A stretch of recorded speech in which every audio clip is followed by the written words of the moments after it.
Halo co-friend, di sini ada soal. Diketahui terdapat KSP dari PbOH2, MnOH2, dan ZnOH2. Kemudian, masing-masing konsentrasi dari PbNO3 2 kali, MnNO3 2 kali, dan ZnNO3 2 kali adalah 0,01 molar. Lalu, diketahui pada larutan ini dilarutkan sejumlah NaOH padat hingga pH menjadi 8. Yang ditanya mana hidroksida yang mengendap. Jika sudah diketahui KSP dari PbOH2, MnOH2, dan ZnOH2. Jika berbicara mengenai pengendapan dan pelarutan, ketika di sini berbicara mengenai KSP, maka kita harus membandingkannya dengan QSP. QSP itu sebenarnya sama dengan KSP, yaitu konsentrasi dari ion-ionnya dipangkatkan dengan koefisien. Tapi QSP itu nilainya tidak tetap. Dia bergantung dari konsentrasi larutan yang kita campurkan.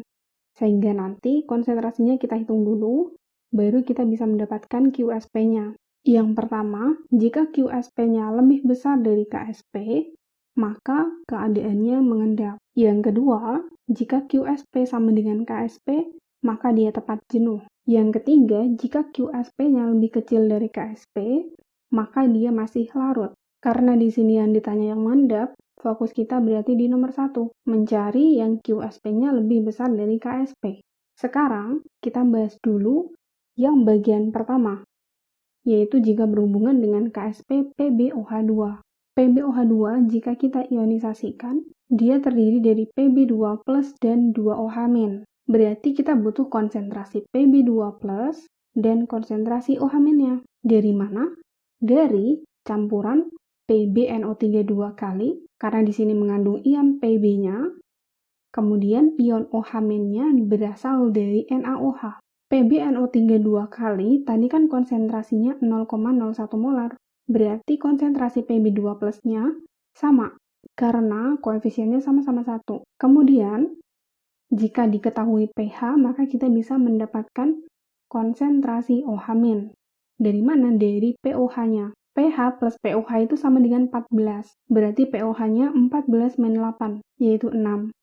pOH itu adalah log OH-. Maka konsentrasi OH- 10⁻⁶ molar. Berarti dari sini kita sudah mendapatkan konsentrasi Pb2+ dan konsentrasi OH-nya.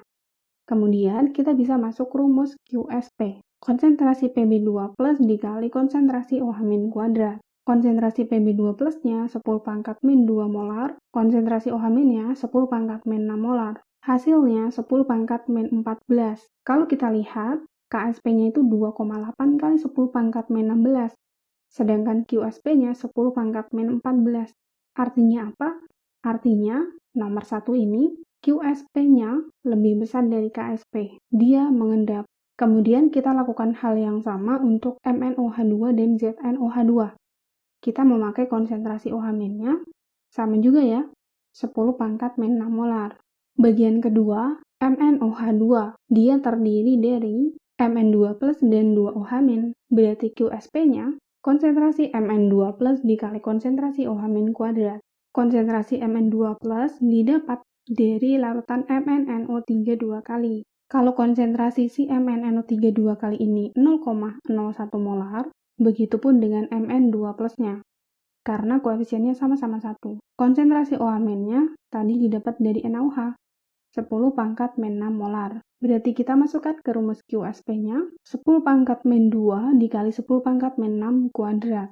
Hasilnya 10⁻⁻14. KSP-nya 4,5 kali 10⁻⁻14, sedangkan QSP-nya 10⁻⁻14. Artinya apa? Artinya QSP-nya lebih kecil daripada KSP. Berarti dia masih larut, belum mengendap. Kemudian kita ke bagian ketiga, diketahui KSP ZnOH2. Sama, kita ionisasikan dulu ZnOH2-nya. Dia terdiri dari Zn2+ dan 2OH-.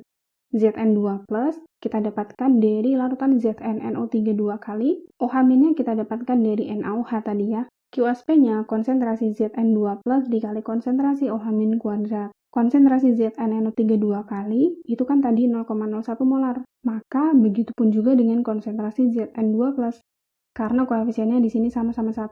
Berarti kita masukkan konsentrasi Zn2 plusnya 10 pangkat min 2 molar dikali konsentrasi OH min kuadratnya 10 pangkat min 6 molar kuadrat. Hasilnya 10 pangkat min 14.